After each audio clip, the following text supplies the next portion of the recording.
Our subject this evening is the God contest.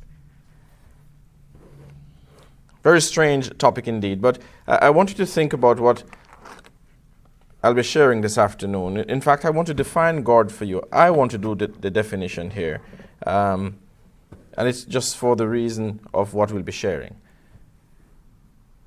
A person or a thing that is worshipped or reverenced. Contest, simply strong contention for, contending for something. Like protest, is against. Contest is really for. Now, are there competitions taking place in your life, really? Are there things in your life that are thriving for the position of supremacy? Is that a possibility?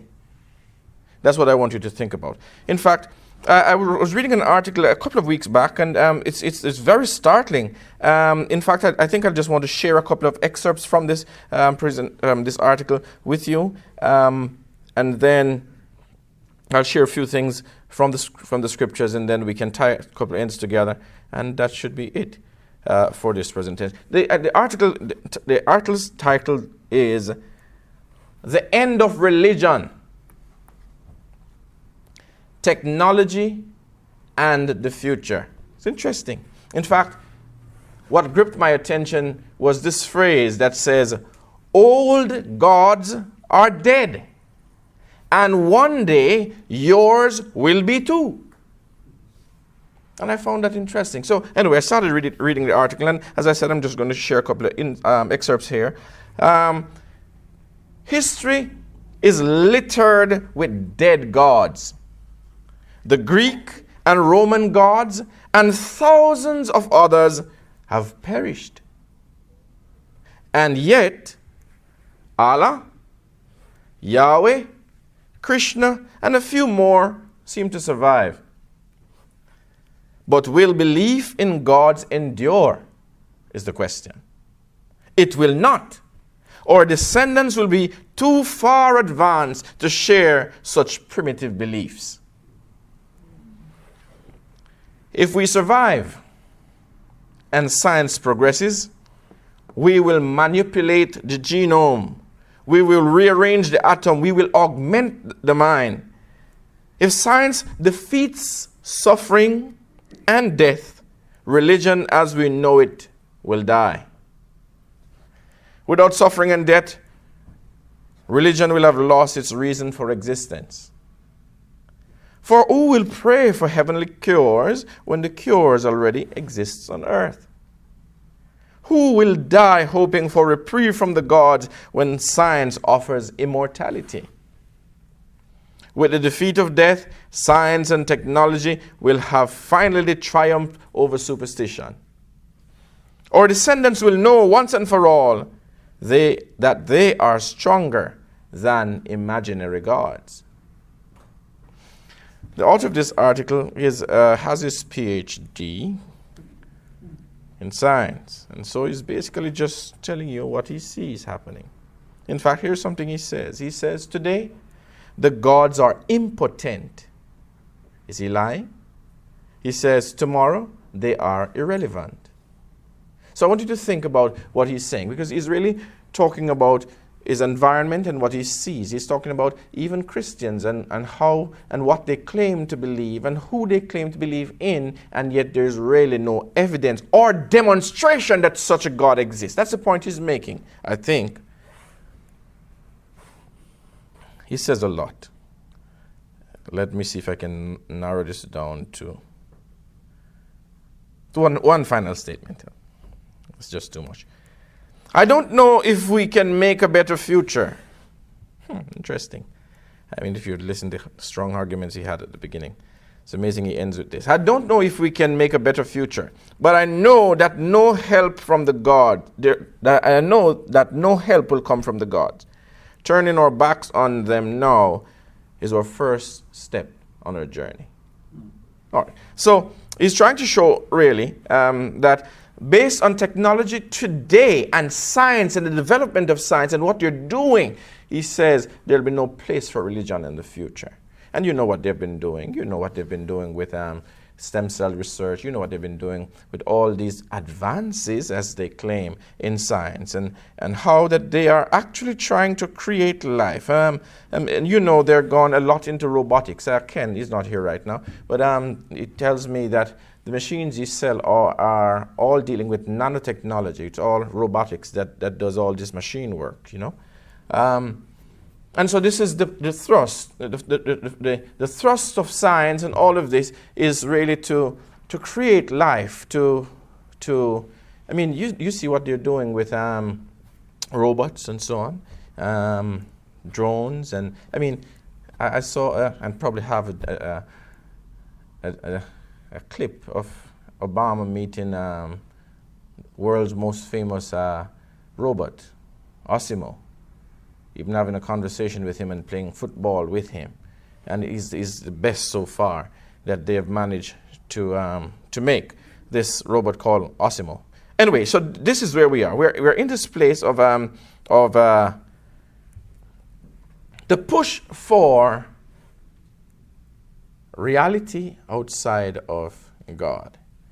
In other words, creating your own God, creating an environment where God you don't need God as we know it. You create your own. All right. Now, I want you to consider then something that more affects us, because not many of us, John, not many of us are into research and knows what's really happening around us. Not many people are into that. So let's see if we can come down to things that we are involved in, things that we are familiar with and are around us, that maybe you might be surprised how much of control this has on your life. I want us to discuss a little bit about money. Money. It's interesting. I want us to look at a passage here in 1 Timothy chapter 6.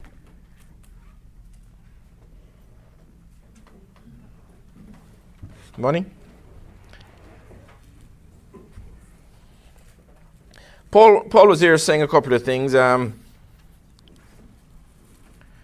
If we start in verse 6. 1 Timothy chapter 6 and verse 6.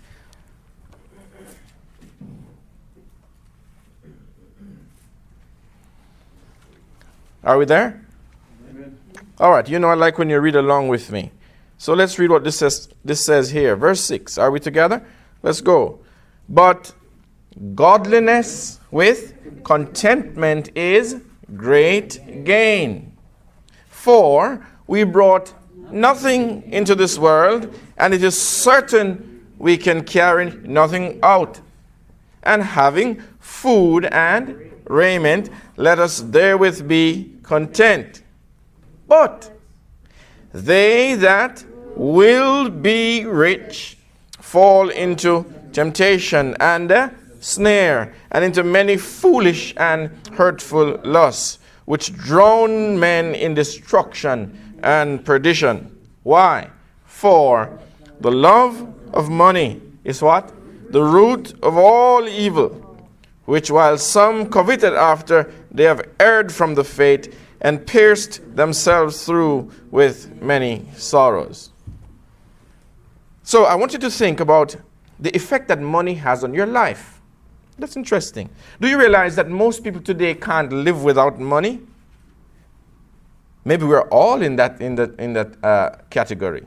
Can you actually live without money? It's interesting. I was having a conversation with my brother about 2 weeks ago. He lives down there in Florida, and I asked him the question. I said, "What if something happens that seizes all the money you own?" He said, in his Jamaican slang, "Youth, I never thought of that." He said, I've not thought about that before. That's interesting. But money drives people. Money motivates. I mean, I once was we were talking to my church back home there, and we were talking about a truck driver. We were going to go out and so on, and then people were saying, "Well, I won't be able to make it this time or so." And I said, "It's interesting because what if we were paying? What if we started paying the members of the church to go and hand out literature? And let's say we're paying $1 per literature. Man, everybody, I think we'll have some resignations. People resign their jobs just to go out and give out literature. You probably could make quite a bit, just handing out literature for money, right? So I'm just simply saying, sometimes our motivation, the motivation we get from earning money, when compared to other things, we have to begin to wonder, how do we view this? What is the effect that money has on our mind? Is it that money is the God of many people? Is that possible? All right. Is it that money is actually our God? See? We like to think about others, but we never come home to discuss this to ourselves and ask ourselves and be honest with ourselves whether or not this is really a fact. Now, I want you to look at another passage with me. And I want you to consider the question, who created money? And as you think about who created money, what was the reason that money was created? Why was money created? Matthew 22 is the passage I'd like for you to go to. Matthew chapter 22. And a couple of verses here. It's interesting that it's almost impossible for you to think about a time that ever existed when money was not. Interesting. Was there such a time that there was no money? Nobody even heard the term. But I'm going to read for you, starting in verse 15 in Matthew chapter 22. Did I say Matthew 22? Yes, okay. Then went the Pharisees and took counsel how they might entangle him in his talk. And they sent out unto him disciples with the Herodians, saying, Master, we know that thou art true, and teachest the way of God in truth, neither carest thou for any man, for thou regardest not the person of men. Man, what an honor. We know this. And, they're really lifting up here. Tell us, therefore, what thinkest thou? Is it lawful to give tribute unto Caesar or not? But Jesus perceived their wickedness and said, Why tempt ye me, ye hypocrites? Show me a tribute money. And they brought unto him a penny. And he said unto them, Whose is this image and superscription? And they say unto him, Caesar's. Then said he unto them, Render therefore unto Caesar what? The things which are Caesar's, and unto God the things that are God. So notice then, money is the creation of the government. Did you know that? I was just looking in that glass case at the back, and just like our money, I was just looking at some old money on display, and I think the one in there says the Japanese government. I just asked David if he had a U.S. note, any note. He showed me one that says the United States of America. In fact, wherever you go and you look at the money, it actually has the name of the country, right? So money really is the creation of your government. And by this method, you're controlled. Your government is able to control you. And so we have reached a place where most people actually think that they can't live without money. It is the same kind of control that will bring in the mark of the beast. I was very curious as I heard Denmark considering going cashless, but now they're gone, right? Now they're gone completely cashless. You might not have thought of this before, but just stop for a moment and think. Your government has actually stipulated that you can't spend or draw a certain amount of your own money, or what you think is yours, more than a certain amount. In fact, in my country, they passed a law that if you spend more than $1 million, no, that's not a lot of money, it's like 10,000 US, right? So don't let the figure sound big. They said if we spend in cash more than $1 million, it's a criminal offense. and you can be locked up. Now, this is not stolen money necessarily. It's your own money. David told me he went to the bank the other day to draw some money. And the lady said to him, excuse me, sir, what are you going to do with this money? And he said, what? He says, this is my money. And she says, it's a stipulation of the government. It's for security reasons, right? No, you can attach whatever reason there are you want to attach it. It's fine, right? But I'm just simply trying to say something. I'm just saying, and this is not just in your country or my country. All around the world, there are now stipulations being set in place where you cannot spend more than a certain amount at a time, or even withdraw a certain amount at a time, right? All right, so I want you to think. Revelation talks about the mark of the beast coming in, right? And it talks about you not being able to buy or sell except, okay? I know a lot of people that has their focus, their binoculars and everything fixed on the mark of the beast. But what's interesting, the word actually says, you shall not be able to buy or sell, save he that has the mark or the name of the beast or the number of his name. Go look at it. It's verse 17, Revelation 13:17.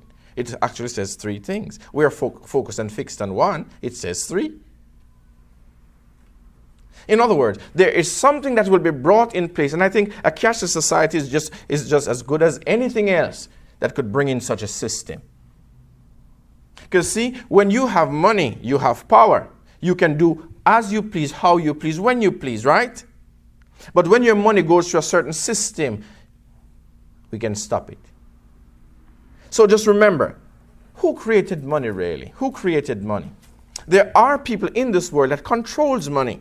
In my country, it's not my government that determines the value of our money. No, there is another system out there in the world that tells you what our money values. You know what? Every day, our money either gains or loses.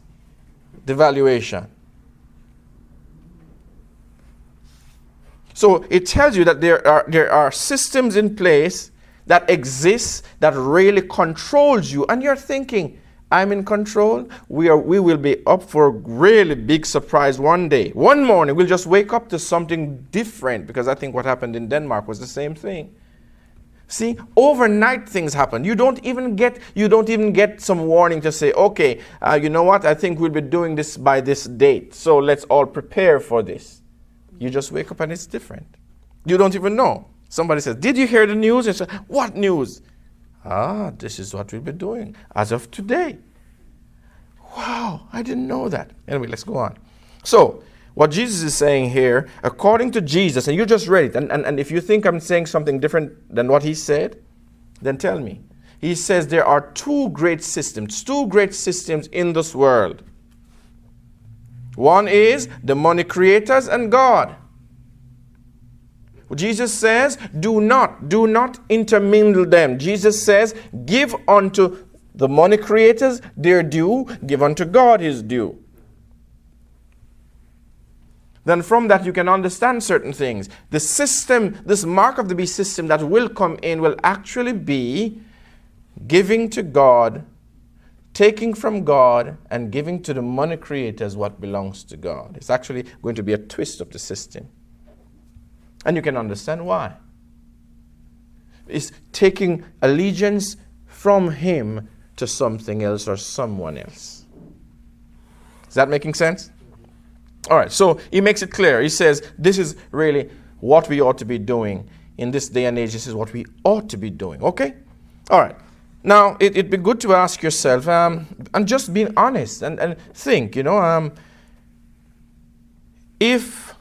if your money should be locked down in a system that causes you, and I don't want you to, look, 2 weeks ago, they said the richest man in China, this was big news, the richest man in China lost his wealth in 1 second.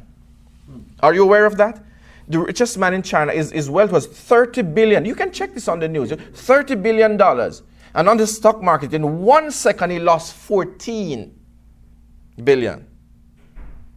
So sometimes we're thinking, I'm pretty good. I have a little money stashed away, or and you're not even aware of what's really happening and who controls what and so on, right? So you just be careful, because these are things that are real. Sometimes we don't stop to think about them, but they are real, right? How do you survive if you don't have what it takes to survive? How do you survive? That's a good point, right? But we are in the day and age that it is necessary to stop and ask yourself, what would you do?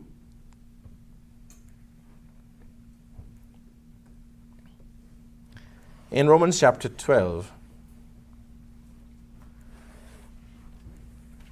it discusses something that I want to subtitle mind control.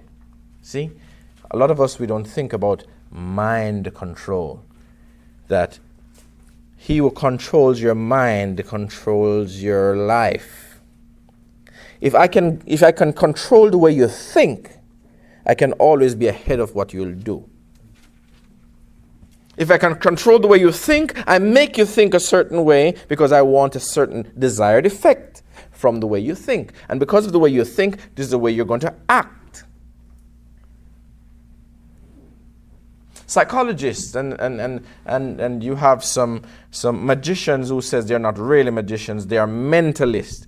They say they've actually just studied the human mind and have just found out that there's a way to get you to do what they want you to do. It's really by controlling your mind. Did I say Romans chapter 12? Did I say that? Yes, so let's read what it says in verses 1 and 2. These are just familiar passages that we're just looking at, and sometimes it's just interesting that there are things there that you have probably never thought about, yet it's really there. Because I'm not trying to do something new, I'm just trying to say it's there, but we have just never looked at it that way. All right, verse 1 says what? I beseech you therefore together. Let's go together. I beseech you therefore, brethren, by the mercies of God, that you do what? Present your bodies a living sacrifice. I'll come back to that. What kind of sacrifice now? It must be what? Holy, acceptable unto God, which is your reasonable service. And verse 2 now says what? And be not what? Conformed to this world, but be ye what? Transformed how? By the renewing of your mind, that you may prove what is that what?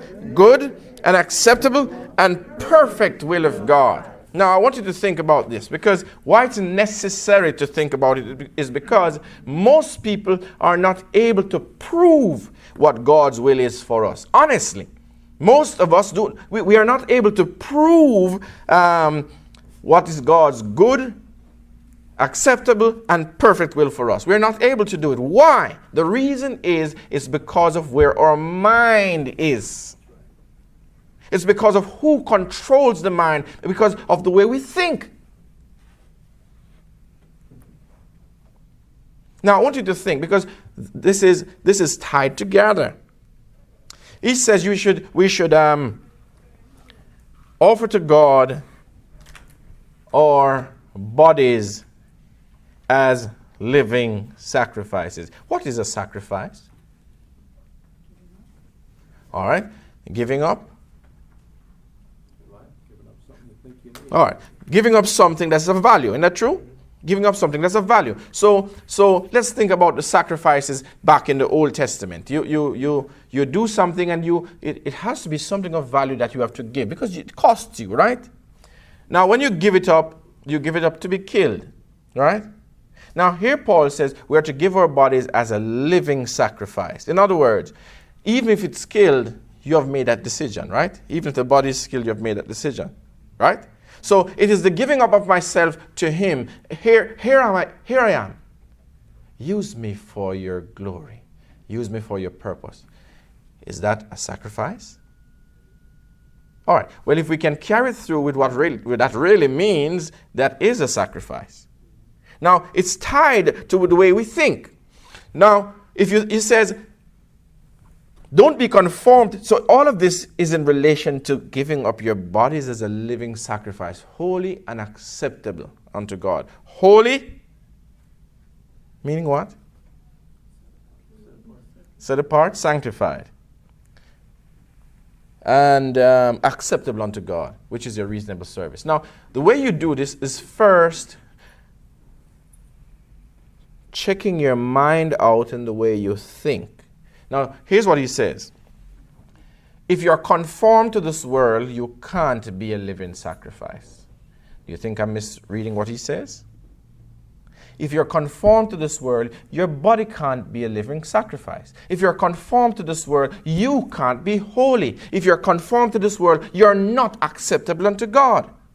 If you're conformed to this world. That is why in James he says, he that is the friend of the world is what?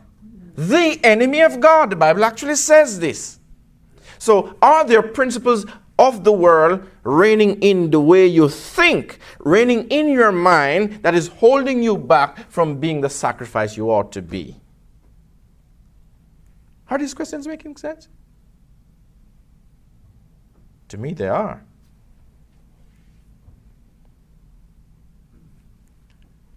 So he says, there has to be, John, an examination as to how we live on a day-to-day basis, an examination as to how we relate to the world in all spheres of life. And he says, when you do this examination, the question then is, are you in any way conforming to the world, conforming to the principles of the world? Are you in any way conforming to this? And he says, if that is so, you can't be a living sacrifice. You can't be holy and acceptable unto him. But he says, if you can see where you're conforming, then you need to be able now to see how I can change that conformity. And the only way you can change that conformity is actually by being transformed. See, we said the theme of the camp is what? Okay, I thought you didn't know. In his image. See, I can't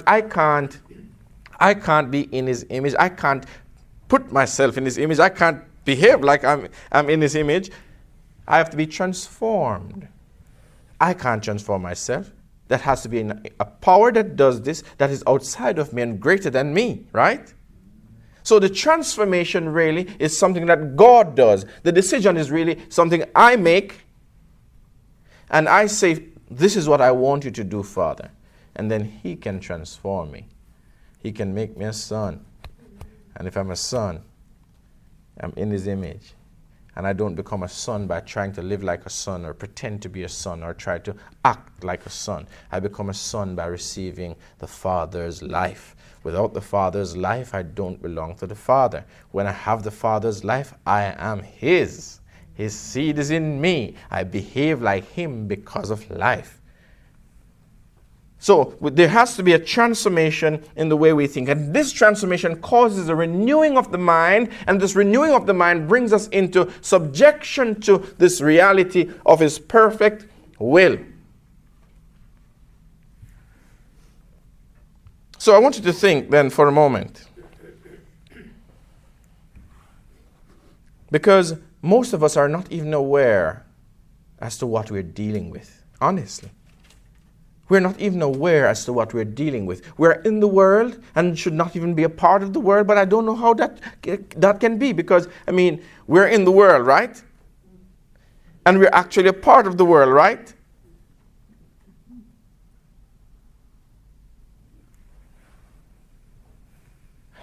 Ephesians chapter 6 and verse 12. In fact, 2 verses before, and this is interesting because I was thinking about this. Shotzi told me this is what the children will be dealing with this weekend, or this week here, is the whole armor of God. And here Paul was telling us that we are to put on the whole armor of God that we'll be able to stand against the wiles of the devil. And in fact, what I want you to focus on is verse 12 of the same chapter. Sometimes we quote verses because we can memorize them, but we don't even stop and think about what we're saying. But I want you to look at verse 12 with me and see if we can just break down what we're reading. Notice what he says in verse 12. And this for is really in reference to what he said. We ought to put on the whole armor of God that we'll be able to stand against all this the wiles of the devil, the tricks of the devil, the attacks of the devil, and the cunning devices of the devil. Right? He says, verse 12, together now, for We wrestle not against what, beloved? Flesh and blood. Stop for a moment and think. What does that mean? We wrestle not against flesh and blood.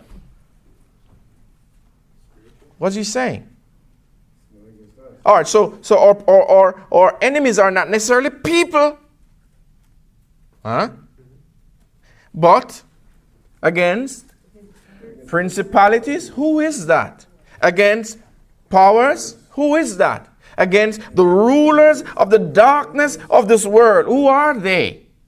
Against spiritual wickedness in high places. So I want you to think, because is this just a verse, or is this reality? Could it be that these principalities and powers and the rulers of the darkness of this world and these spiritual wickedness in high places are all wrapped up and tangled up in our lives and we're not even aware? Could it be?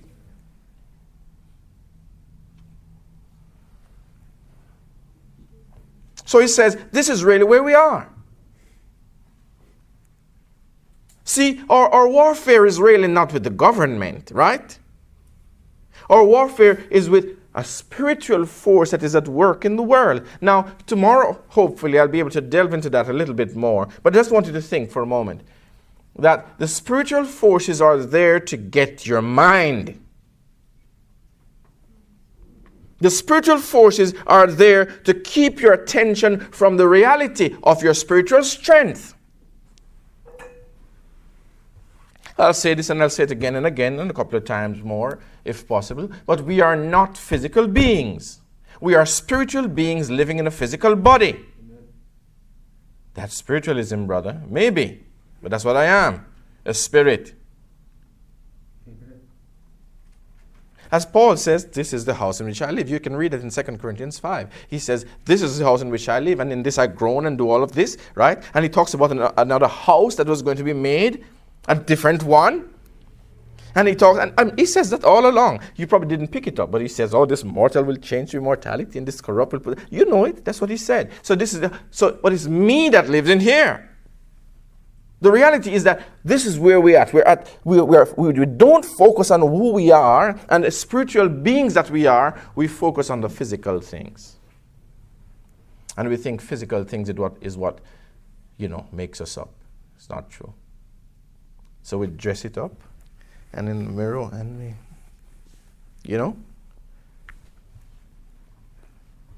when the spiritual man is not looked after, when the real you is not dealt with, when your mind can run in various directions without control, when you can look at others and think evil thoughts, and you say, oh, I'm a son of God. When inside of you is really what really needs reconstruction. And that is why nothing physical outside can help you except God, His Spirit, coming inside and making you transformed. How? By the new birth. See, we're dealing with the reality of this God contest and who really is getting worshipped, who really is getting your attention, who really, and I'm just saying, just think about the things that are wrapped up in your life, the things that you're thinking that are good. Maybe it's the television, maybe it's your iPad, maybe it's some gadget, maybe it's something, and we're thinking that these are necessary. Are they really, or are they really more for your destruction? I would just stop for a moment and think, what are the things that really takes most of your attention most of the time? Honestly. Where do you spend most of your time? Just be honest with yourselves. Don't tell anybody, but you know. That's a good assessment.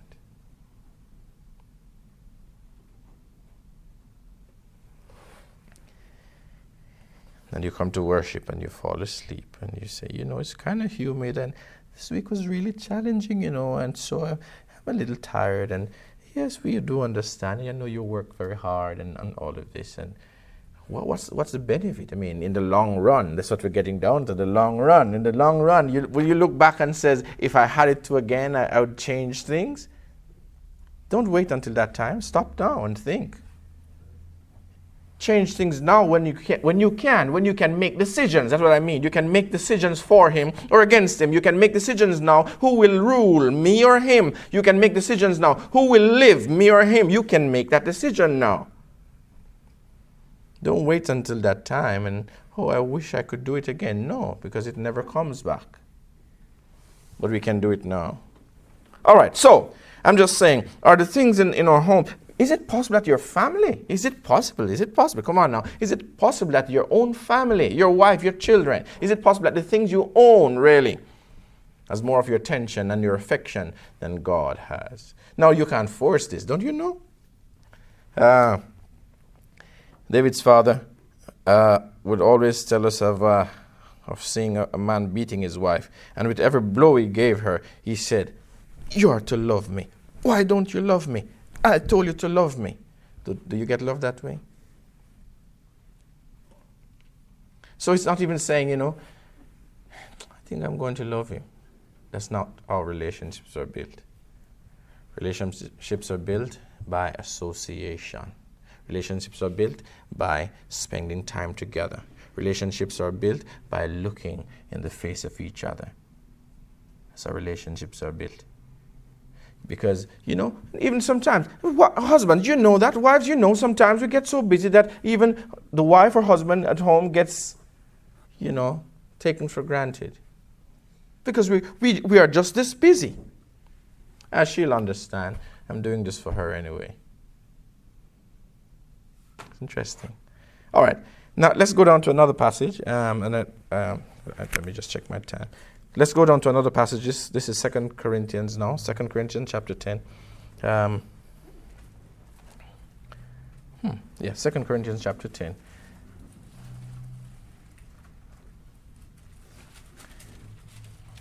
A couple of verses here. Paul says, in verse 3, he says, "For though we walk in the flesh." I see this coming up over and over again. The flesh versus the spirit. Dealing with our physical needs versus our spiritual needs. For though we walk in the flesh, what does he say next? We do not war after the flesh. Have you thought of that before? He said the same thing to Nicodemus. I think it's verse 6. John 3:6, he says, "For they that are of the flesh is flesh." Have you read that? He said it also in Romans 8:5.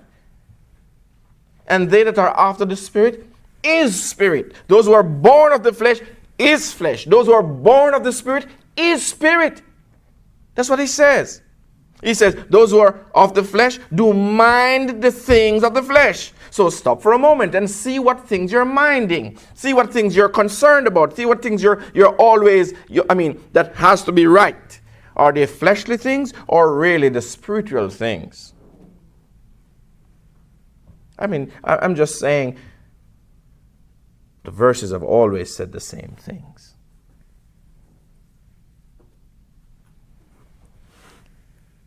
Verse 4. "For the weapons of our warfare are not carnal." What is he saying? All right, so we need weapons, right? He says we're in a warfare. He just said that. He says, although you're living in the flesh, he says, listen, your fight is not in the flesh. And then he says we have weapons, but he says the weapons of our warfare are not carnal weapons. They're not fleshly weapons. They're not physical weapons. They're not actually guns.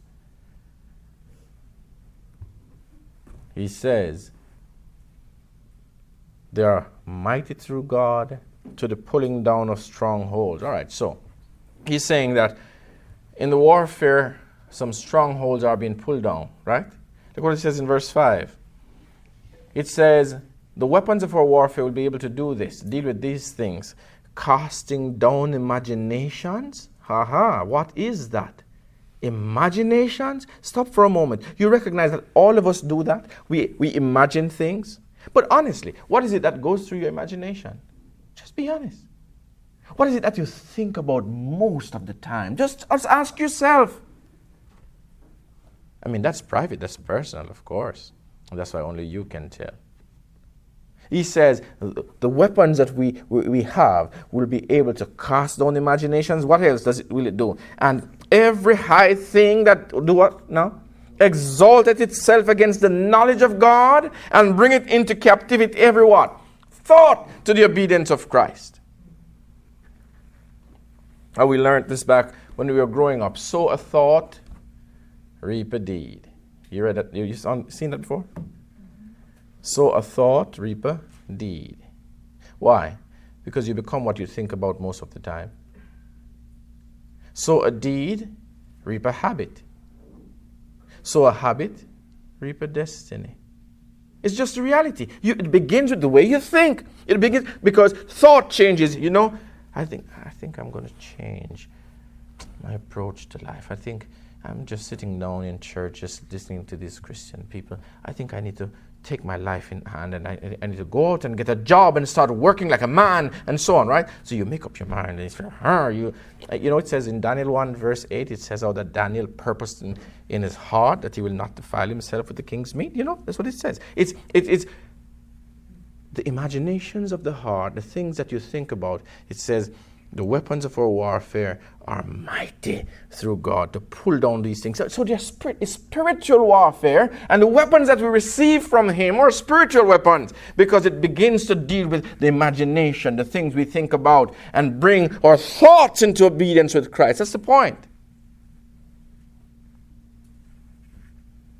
It's interesting because I'm thinking how, the other day I was just looking at the biggest machine that has ever been made by humans, the biggest machine that has ever been made in the history of the universe, is a machine built down there at the border of France and Switzerland, 17 miles long. And I realized I've been talking to a couple of people and nobody has ever, this CERN, right? This collider, right? And you're saying, what? What is that? We never heard of that. Okay. All right. Now, when you think, I thought it was a lot more lively. When you think about what science is doing in trying to find this God particle, in trying to find the reason for this Big Bang or to reproduce it, and what is happening otherwise, it's amazing. But I won't take you too much into science and into any of this, since I already have you on a path that I want you to stay. And that path is really where we are at this day and age, right now, in this room, where we are. The uncertainty of the future, and yet the certainty of the future. See, it's almost paradoxical. But when you think about it, there is a future that is certain. There is a future that, listen, when you bask into this reality, you are safe. There is no worry. There's nothing that ruffles your feathers when you're there. And there's another reality that is, man, I don't know. I really don't know what tomorrow will bring. Let's pray. Let's hope it will be something good, right? So there are two futures from this day, from this room on. Two futures. Just remember, two futures. One is the future for the physical, and the other is the future for the spiritual, right? In fact, they're both spiritual. One is, Jesus says, Caesar, and the other is God. Now, when you think about it, the reality of our future is dependent on the reality of our present. Because it's the present that determines the future.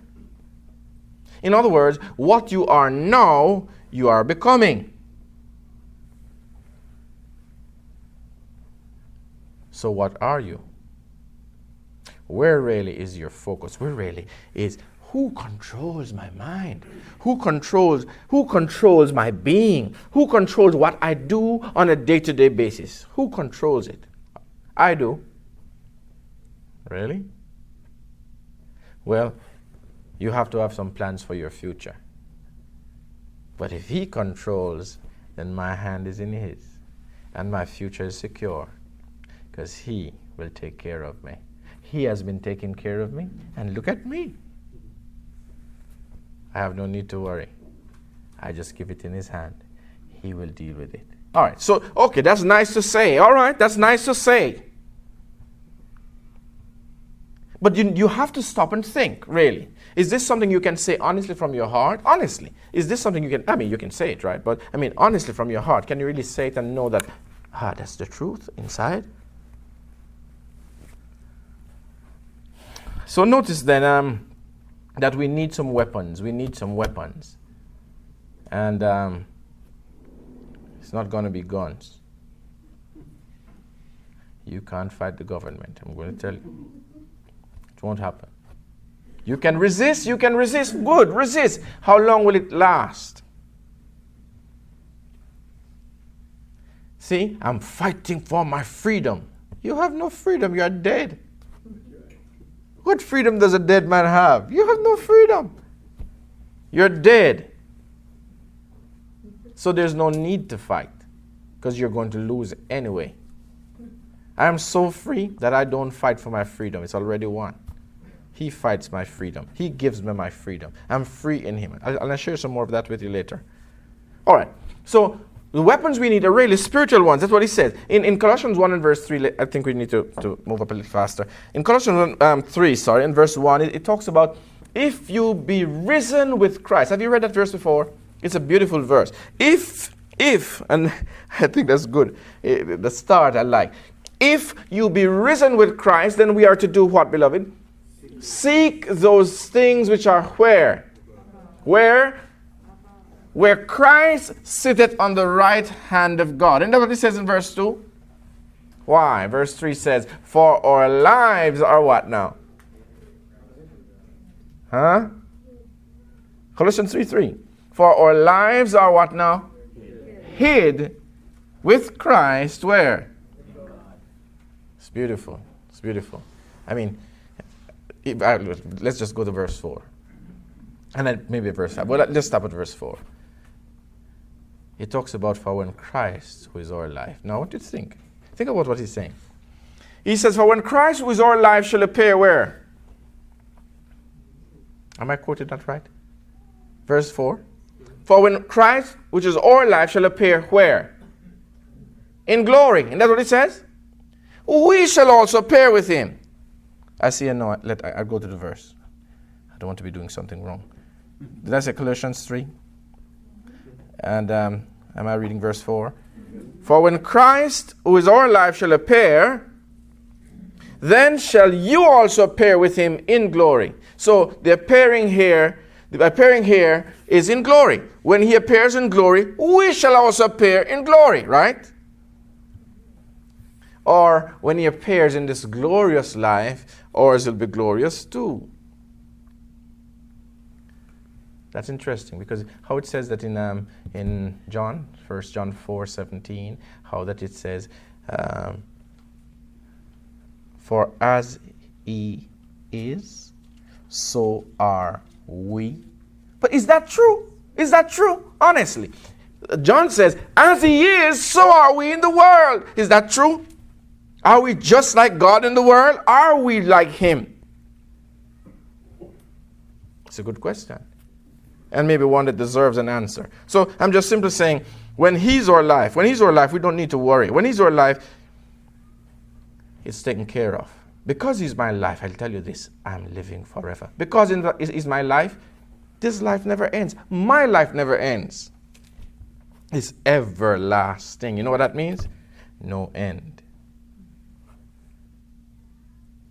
So if as they say, you kill me, you don't kill me. You just put me to sleep. You just put me to rest. Because my life never ends. So when Christ comes back, he just calls his life to himself, and we all get up. Because we are part of his life. It's his life. That's my life, right? All right, so he says we are to seek the things which are above if we are risen with Christ.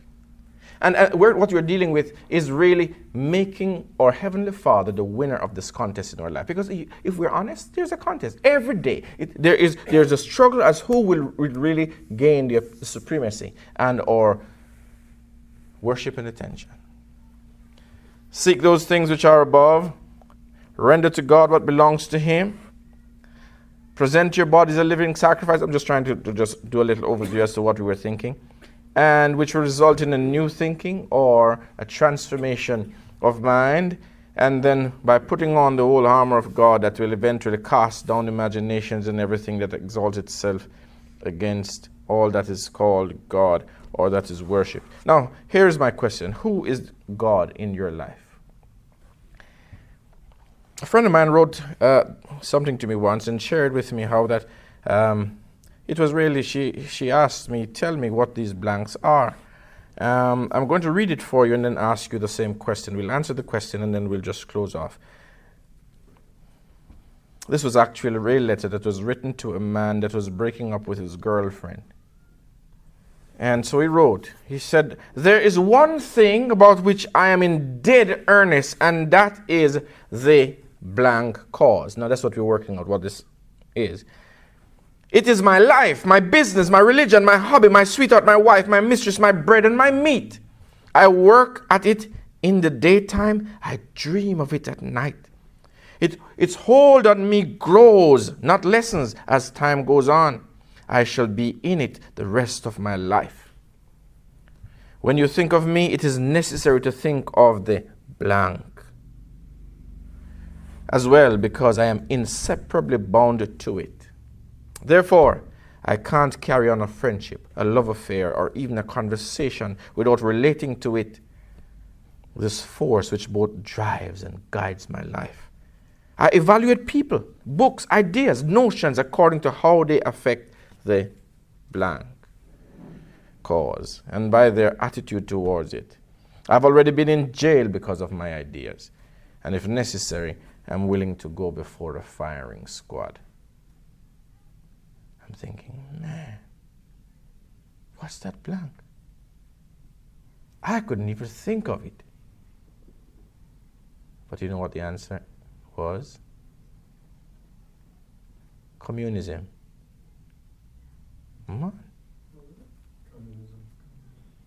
All right. So, was it the principles of communism so appealing that somebody could write this? Honestly. And I'm thinking, I have something better. I'm thinking Christianity outweighs this by far. Could I have written this or anything close to this? Really? As my conviction about the Christian cause, about the cause of God? Could I have? Yet every day, every moment of every day, we are making decisions for God or against God. We're actually choosing different gods sometimes. Every day. So I want you to think for a moment. Just think. Stop. Take the time, because guess what? It's been good to listen to good sermons and we go home and you say, that guy, I like him.